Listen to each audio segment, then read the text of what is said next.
A quick note before we get into the episode. Oversharing is a podcast for entertainment purposes only. It is not a medical podcast and does not constitute medical or psychological advice. Always seek the advice of your physician or mental health professional. Let's do some intentions. This one's a voicemail. Hi guys, love the pod. I'm calling to ask for an intention about something that kind of triggers me unnecessarily. I have two kids. They go to daycare. It's an in-home daycare, and the daycare teacher cooks all the food for them. And most of the time, it's pretty standard food, and then other times it is not what I would make. I grew up with your classic almond mom who really put a big focus on what we ate and whether or not we were overweight, whatever. And then as a result, I ended up with a raging eating disorder that took me a long time to kind of recover from, and I'm arguably not really recovered from. So when I had two daughters, I read all the books. I read Fat Talk. I read Diet Proof Your Daughter, and learned all about the different ways to present food. And yet I still find myself getting hung up on food rules, that daycare will give, white bread toast for, a snack. And I'm like, oh my gosh, now she's never going to eat wheat bread, and she's only going to like white bread. And I know that that's a projection of how I was as a kid. So, and my fears around that, and that, translating to them. And then also, on the other hand, also really not wanting them to develop eating disorders and have an unhealthy relationship with food and whatever, I obviously do. So I'm kind of just looking for an intention. I can tell myself either when I'm, feeding them, or when, daycare is feeding them and it's not something that I would think is the most nutritious, that I can kind of tell myself to get through those moments. Thanks, you guys. Bye. This is very relatable. Mm-hmm. Obviously, I think the eating disorder thing plays into it, but I think even without that, I think even I've found myself as a parent, there's this constant feeling of optimization on behalf of your kids, especially when they're not at the age where they're choosing what they're doing, and a guilt around not giving them the optimal nutrition or something like that, or giving them something that's quote unquote bad for them. Totally. Yeah. I heard about formula from Norway or something. Yeah, that's what I'm saying. I'm part of the I have that thought too. Or even any little thing of they're using plastic bottles that are heated. I'm every decision just feels am I setting this person up who can't choose themselves? Am I choosing for them in the best way? Yes. And I agree, when they're little, it feels so big because you feel like you have so much control at that point. So I guess from someone and we joke about this, the blueberries on the plane, right? The organic blueberries for your first. For my first. And then, 10 years later, it's okay, we'll have some Cheetos and Nutella. Yeah.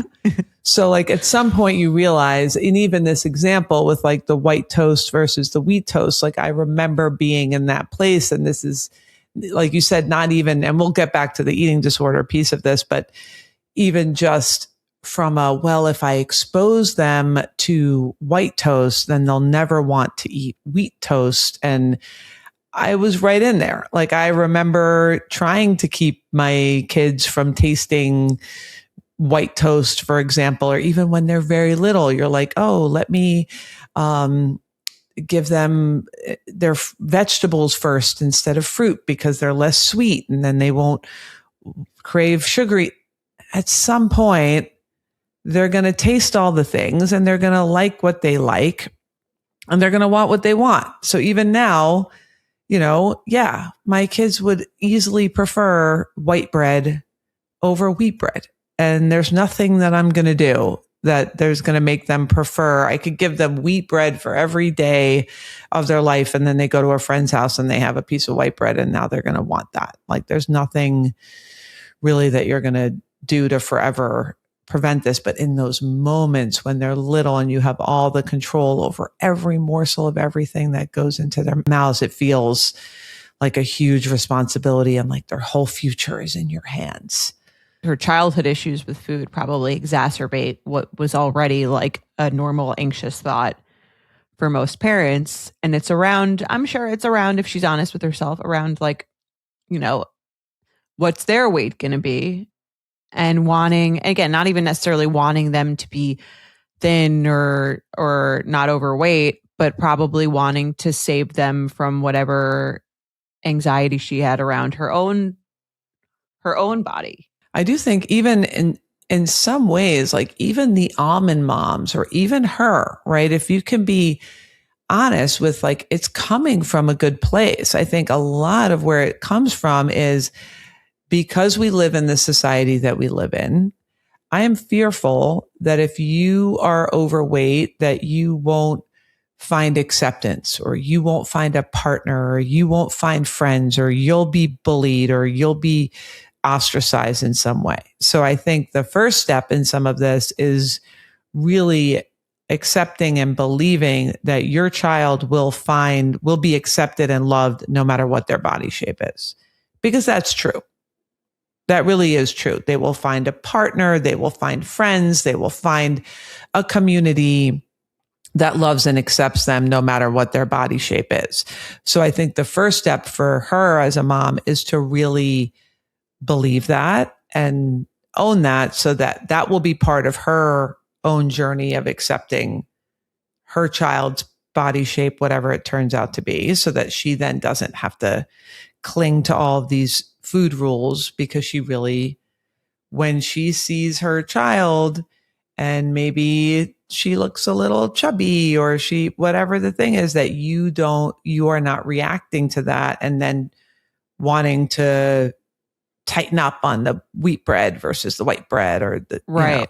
And I think where like a lot of this stuff becomes hard is like, yeah, it is good to try to give your kids nutritious food, right? It is good to try to get your kids to eat vegetables, which are good for them and healthy and will make them feel good. But then it becomes this like line. It does feel like hard to go all or nothing. Mm-hmm. Like I might like it. It's easier almost to be like, I let my kids eat whatever they want, or my kids can only eat the specific foods, because when you're in the middle, everything feels like kind of an annoying decision. Yes. Do you know what I mean? Like you have to think, is it worth it to say something to the daycare? Because it would be a little healthier if they ate, if I brought a loaf of whole wheat bread, right? So I think it's almost harder to live in the in-between than to adopt one extreme mentality, because you just have to make a million decisions every day. It's not like, oh, we don't eat those snacks, as opposed to, okay, sometimes you can eat the snacks. Right. And then you don't know when. It's the same thing when I talk with people about substance abuse, like alcohol, right? It's easier to be like, I don't drink. There's one decision to make. That's the decision, not like, okay, I drink on the weekends, but not during the week. I drink when I'm with people, but not when I'm alone. And then when I drink, I only drink beer, but I don't drink vodka. But if I drink vodka, I only drink one, but it's sometimes, there's like a million different ways that you feel like you can lose control.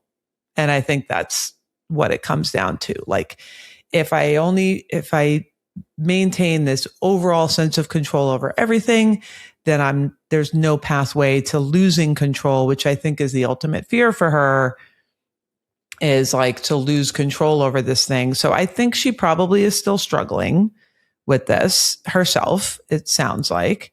And that's okay. I think the fact that she's writing in and aware that this is still an issue for her is the first step. That this is your kid eating whatever it might be, one meal a day that isn't in your mind like the most nutritious meal. Maybe this is your way of saying like, okay, this is what I'm going to learn to adjust to.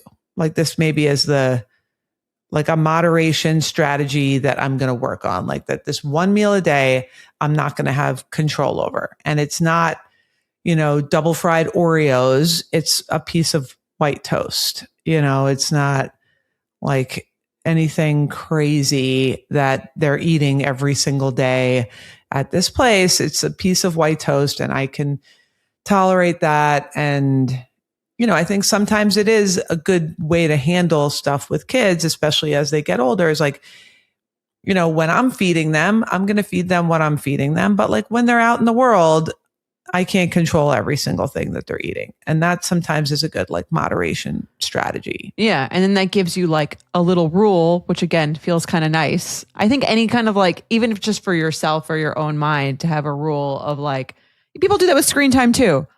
I don't give my kids screens, but when we travel, unlimited screens. And then you feel like, okay, there's, even if the rule isn't absolutely nothing, there's still like a guideline that helps me feel like I don't have to think about every decision every time or have guilt every other time. Yeah, totally. And I think it is kind of nice and a nice way for you to also allow them to enjoy it.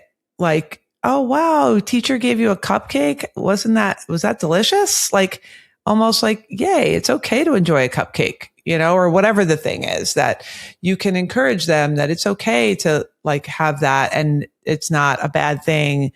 I think the most important piece of this for her is that she's aware of her own reactions and she's kind of keeping her own reactions to what's going on in check, like allowing them, relaxing when she notices it. I'm aware of where this comes from.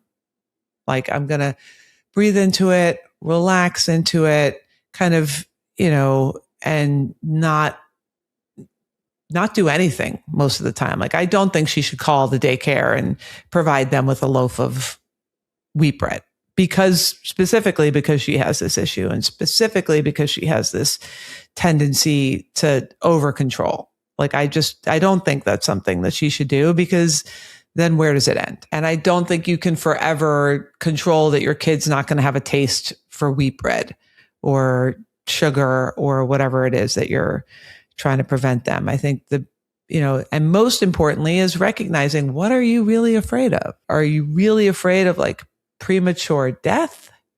If your kid has white bread, no, you're probably afraid of them gaining too much weight and then not feeling loved. It's not that, I really don't believe that most parents are like these almond moms. I don't think they're, maybe some of them, but I don't think they're like evil and they need their daughters to just be beautiful because it makes them feel beautiful vicariously. Maybe there's some that are like that, but I think a lot of them are just like, I want you to be loved and accepted, and I don't want you to be bullied, and I want you to feel good about yourself. Or maybe like they feel bad about their own weight and don't want you to have that experience. Yes. So I think it comes from the right place.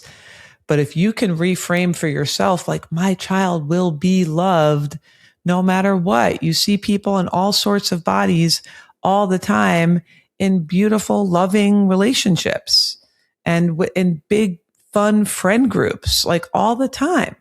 So the proof is in the pudding. Like, they will be okay. They will be loved. They will be accepted no matter what their body shape is. So I think it is important for you to believe that, to allow her body to reveal itself within, like you said, reason, not just eating, within reason of eating mostly nutritious foods, but allowing her to occasionally, maybe when you're not in control of what she's eating, okay, she ate what she ate. Not much I can do about it. But I think the biggest thing is recognizing when you're getting triggered, breathing, softening, allowing, and that is what's going to protect your kids from what you went through more than anything. So the intention that I wrote for her is awareness, allowing, and relaxing into my own reactions will protect my kids more than anything else. So there's no food decision that's going to protect your kids more than becoming aware of your own emotions. And not like making it into a bigger thing than it needs to be. Good luck. Good luck. Thanks for the question. Let's do some triggers. Hello, Jordana and Dr. Naomi. I have a triggered scenario that I'm very curious to get your opinion on. I was recently diagnosed with a connective tissue disorder and decided to go to therapy for the first time. I've been spiraling about the future and having a hard time accepting my new reality. I thought a therapist could help me find coping strategies. When I explained all of this to the therapist, her response shocked me. She asked if I've ever heard of Dr. Joe Dispenza, chiropractor, and explained that he can heal people and has even cured people who were in wheelchairs, etc. She said our thoughts create our reality and asked if I believed that. I pushed back and said, well, it's a genetic disorder, so I don't think so. I was not at all expecting to go to therapy and be told there is a cure for my condition. My rheumatologist doesn't sugarcoat things and has explained that there is no cure and I can only manage the pain and treat joint injuries as they arise, which has been my experience so far. I Googled Dr. Joe Dispenza and was surprised to see that he does claim to cure genetic conditions. The internet is very divided on their opinion of him. I completely agree that our mindset can change things, but I think of it in more actionable ways, like if I have a more positive outlook, it will be easier to make progress in physical therapy, eat healthy, etc. I also know that meditation can be extremely beneficial, but I find it hurtful to think that my pain is something that I manifested and can think my way out of. Dr. Joe Dispenza may be helpful to some people, but in my opinion, he seems like a charlatan preying on vulnerable people. I don't think she's a bad therapist, and someone who shares similar beliefs might find her really helpful. What do you think? Am I being overly sensitive? Would love to hear your thoughts. Sincerely, a chronic pain Betch. So I'm not intimately familiar with actually, Joe Dispenza, but I am. Oh, you are? Okay. Yes. So let's hear what you think. Dr. Joe Dispenza was recommended to me by my Reiki woman. Okay. So that I went to for infertility stuff. So maybe he's why you have 2 babies right now. Who knows? But I read the books. I got, I was kind of like, that just goes to show my desperation at that time too. I was like, I'll try anything. I used to be very like anti woo woo, like very much more like, if it's not scientifically proven, I'm not like interested. But through, the infertility stuff that I went through, I definitely was like open to exploring a bunch of different things. And I was recommended to him, not by a therapist, by a Reiki healer. Yeah, makes more sense. That I think is more in line. I remember bringing that kind of stuff to my therapist at the time, my old therapist. And he was kind of like, he thought that like a lot of that Reiki, like psychic, plant stuff, like, he thought that a lot of that was like a way, what he described it to me as like, his opinion of it was that it was a way to disempower women, to give them like, make them think that like, if they think a certain way, things will happen, and that so that they wouldn't actually take actionable action. And I don't know if I agree with that entirely either. I'm kind of like somewhere in the middle, but I agree that it would be weird for a therapist to suggest that as one of their first things. Well, because a therapist, like someone, which I'm on the fence with this, right? Because typically a therapist, like a clinical psychologist, part of that is like, you are scientifically trained in research-backed, evidence-backed information. Versus a Reiki healer, even acupuncture is pretty more research-backed than like Reiki and, things like that. So you do think a therapist who went through like a specific scientific training. Yeah. Well, that part I think is triggering for that reason. And also I think it's the main thing that would trigger me here is like someone suggesting someone else to give you the way when you're paying that person to give you, like, to help you and give you advice and help you navigate this own thing. Like, I remember I saw a therapist just as a trial once, and I was explaining how I was having a tough time having a decision in the fertility space. Should I do another transfer? Should I try on my own? Whatever it was. And she had said, I had seen her like 2 or 3 times, and she was like, well, what does your psychiatrist think you should do? And I remember being like, if I want to know what my psychiatrist thinks I should do, I'll speak to her. Like, I'm here with you. I want you to help me make the decision. I don't want you to like defer to someone else. Otherwise, I could just go right to that person. So this kind of seems like a little bit of like a foisting of the thing. And I think it'd be okay if the therapist used some of those methods, which again is like positive thoughts and getting her to like think in a certain way about the situation. But to say like, go check out this person and that'll help you, I find that to be like a little annoying. Right. Yeah, I agree with that. I think what was most triggering for me in hearing this is the word cure. Right? I think the idea that your thoughts could cure a genetic disorder or meditation could cure something that's like living in your tissues, in your DNA, that part is triggering.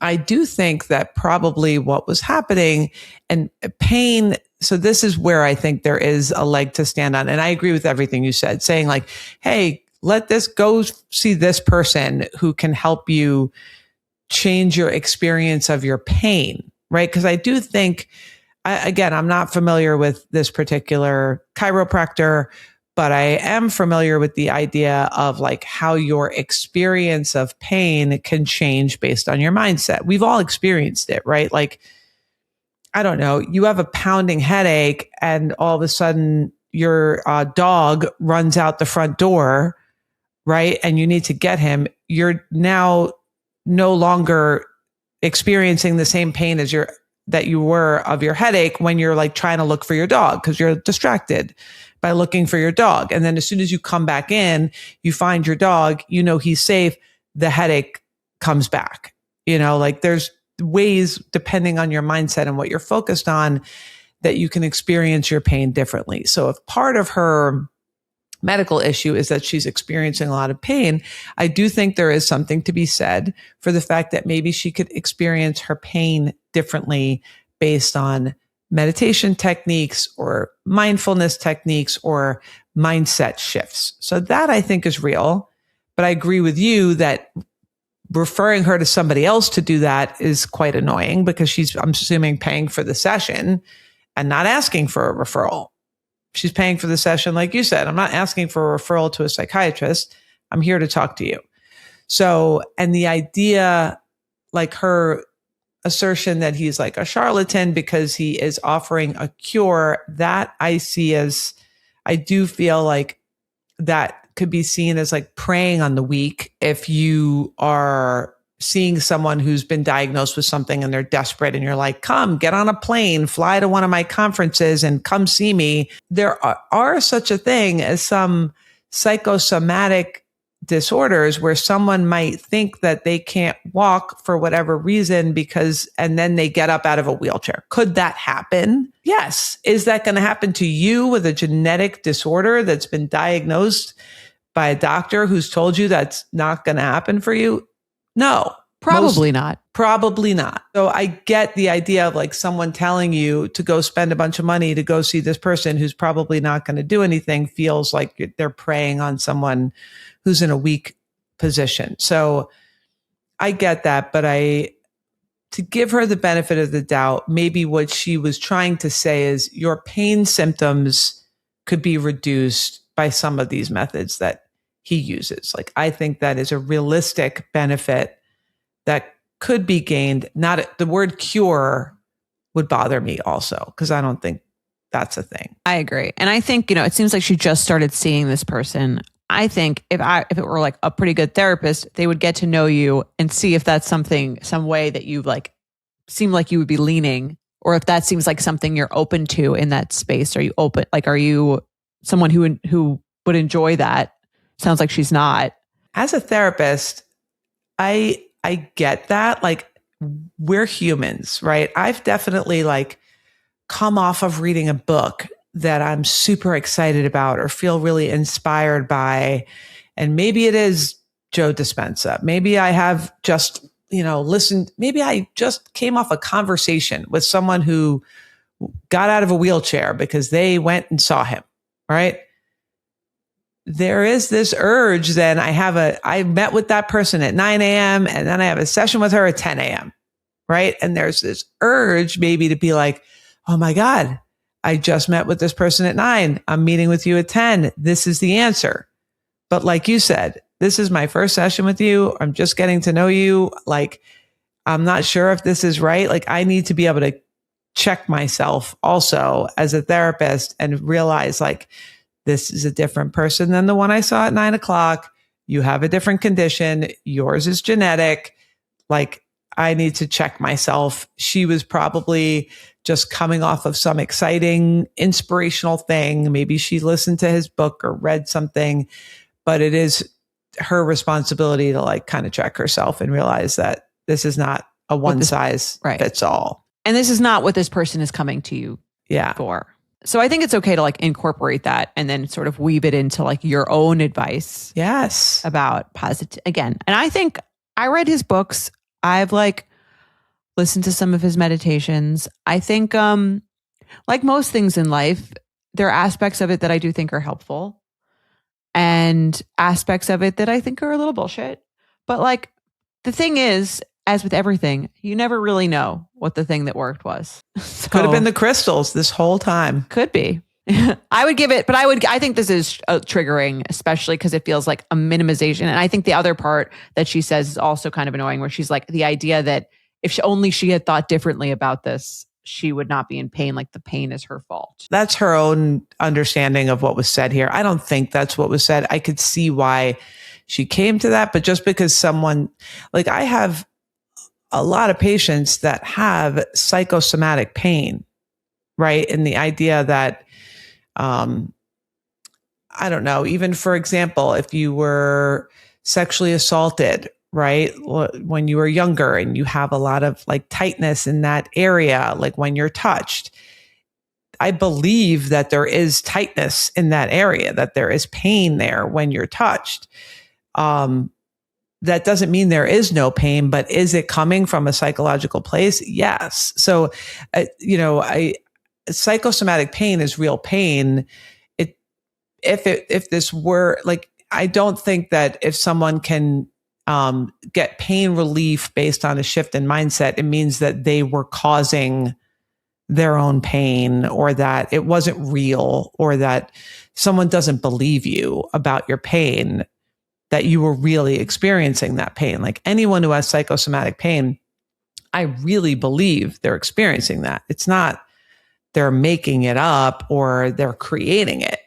Your psychology is a part of you as much as anything else. Right. Yeah. And I do believe in the brain, like the brain energy connection. Like I do think there's something there. Whether or not it's like the magical thing that he's making it, that's a different story, but that's not really what she asked anyway. So, but yeah, I think the idea of like deferring this to like someone else, for someone that's doesn't know you that well, hasn't expressed interest in that kind of alternative stuff, I would give it like a 5 or a 6. I'll agree with a 5. I don't want you to take on that she's saying that like you're creating this, because there is a way out of it using mindset. That I want her to release that from this. But yeah, I'll give it a 5. You didn't ask, like it's you go in to talk to someone and then they're referring you to somebody else. Just that right there is quite annoying. Yeah. All right, let's do one more. Hi, Jordana and Naomi. Here's a triggered scenario for you. I recently started a very chill walk-run group for moms and have been marketing it in our local moms Facebook group. We've had a couple of meetups so far, and one woman has come to all of them. She's been super friendly in person. Today, I noticed she shared a post in that same mom's Facebook group about how babies must be facing their moms in strollers and how forward-facing strollers are supposedly contributing to speech delays. The post is framed as, I asked the speech pathologist why kids are delayed, and references something called the silent walk. Here's where I spiraled.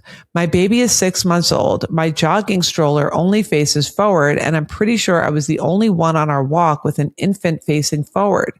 I did not realize this was apparently a developmental hazard. Posting this as a general PSA in the same group where I'm actively building community feels so passive aggressive. I know speech delays are complex, but it still made me feel awful, and yet another reason us moms can't do anything right. So my question is, how triggered can I be when someone I'm building community with shares content framed as loving advice that just feels like mom shaming? Sincerely, a bitch quietly Googling, does stroller direction matter? This is triggering. I think that's like a very passive aggressive kind of post where she's posting it as like a general PSA, but she sees her in the group every day and she's the only one that has it. It feels like when when the middle school teacher is like making an announcement that everyone has to wear deodorant, but you're the, everyone knows who the smelly kid is. Yeah. You think you're pretty sure that she's aware that she has her stroller facing the quote unquote wrong direction. Yeah. I think any kind of general PSA about like something you heard is the right thing to do, I think is irritating generally, even if she wasn't doing that. Yeah, I agree. There's so much information in this one. Honestly, I mean, I'm not a speech pathologist, but I cannot imagine. I mean, Emily Oster, let's ask her. I cannot imagine, I doubt it, that your 1 hour, 3 times a week walk where you're not talking to your baby for that. Let's say your baby sleeps through the night and sleeps 12 hours a night at 3 months, and you're not talking to your baby for those extra 3 hours. Are they going to get speech delayed because you're not talking to them because they're sleeping through the night? There's your same 3 hours that you would have spent talking to them in the stroller. Like, I cannot believe that if your baby is unless they are having some kind of issues already and they need extra speech stimulation, that they're going to be delayed because your stroller is facing the wrong way, unless you're, I don't know, training for a marathon 20 hours a week with your baby in the stroller. I agree. I think any kind of unsolicited parenting advice is like a big, like, fuck off. Just generally. It's funny because you see that everywhere. And I mean, like, that's all on my algorithm. Like, do these 4 exercises with your newborn so that they can like sit up in time.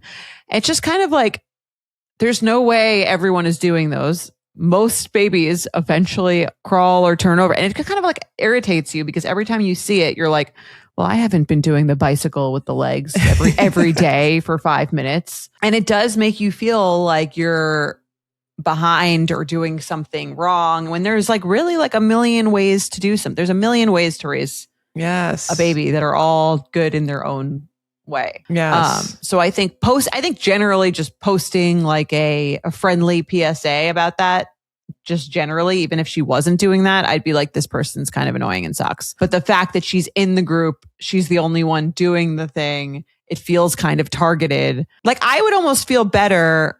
I'm trying to think, like, if she was really concerned and we were on the walk, maybe no, she can't. I wouldn't really do it either. But if she had asked her, right, like, do you think it's okay that I'm putting that the baby's in this stroller? I noticed the other babies are facing the moms. Yeah, that maybe. Well, I spoke to the speech pathologist and she mentioned, but I'm just like, I don't know, unless it's like this really dangerous thing. Yeah. This is not a dangerous thing. Like, babies develop in all sorts of different ways. I mean, yeah, I just think this is exactly what you're describing. This is just a concoction of something that is maybe if your baby is already speech delayed and they need extra, but this is like an extenuating circumstance that I don't think is worth putting into the mix when she's the one that's like leading this group and doing something really nice and putting this together. And you're going to put, like, I agree, passive aggressive. If you really did feel the need that you were so worried about her baby that you needed to say something, say it to her personally and don't post it in the group. I think on the list of like dangerous things, this seems pretty low. Yeah. I don't hope she doesn't run into the white bread mom. Yeah, the excessive amounts of information on what everyone's doing wrong, parenting, and I can't imagine, like you're saying, with like lifting their head and how to tummy time and how to do it right. And now I saw something about the tummy time isn't the right tummy time. You have to do it on your arm because it's too stressful for them, and you shouldn't stress them out with the tummy. It's just like, it's exhausting. A lot of pressure. They're going to be fine. It's in their genetics. They know how to turn into humans. They know how to talk. They're going to know how to walk. They're going to know how to sit up. They're going to know nobody did tummy time 20 years ago. And if at some point, if it's not going right, believe me, you'll know, and you'll get them the resources that they know. You don't need to watch them like a hawk in every little developmental bit and piece. And I think sometimes the best way to look at this is realizing who's making the money behind the posts that are trying to make you scared. Follow the money and you'll see why people are creating this content to freak you out. They want followers. They can sell you something. Yes. Yeah. If they're trying to sell you something, tune it out. Well, yeah, I would give this post a 6.5. I just think, because of all of the content already that moms are getting and the mom guilt and shame. Yeah. And you're trying to make new friends. And now you're feeling, I would actually turn this around because I think all the moms in this group are experiencing exactly what we're talking about. I think I would own the shame and I would talk to someone. I would just open up about this to someone in the group and be like, find someone to talk shit with. Yes, somebody posted this thing and oh my gosh, I felt so embarrassed and I had no idea. I'm sure no one else has heard of this because I think it's an overboard. I've never heard of that. Wacky thing. Yeah. For the record, I pushed all my kids facing out. I always thought, let them look at nature. Let them look at something other than my face for a change. Like, change up the environment. They can all speak. Yes, they all speak wonderfully and there's no problems at all. But I would just almost kind of use this as a bonding opportunity with the other moms in the groups of like, oh, wow, I never knew this was a thing. And I felt so shameful and now be like, oh, there's so many things to worry about. And then they'll be like, yes, me too. And I feel guilty and shame about this thing. Yeah. Now you're going to have a friend and you're going to bond over this thing that felt really shameful and you felt really outsider. And now you're going to be on the inside of what they're all experiencing, which is shame in one way or another. And I think as with all things in life, when you get the urge to give unsolicited advice or PSAs or all that shit, no one wants any advice they haven't asked for. Yeah. If someone wants advice, they will ask. They'll ask you, they'll ask someone else, they'll figure it out. No one's like looking for your candid thoughts. Yeah. This one is pretty irritating. It just seems like excessive. All right. Well, good luck. All right. That's our time. Great work today.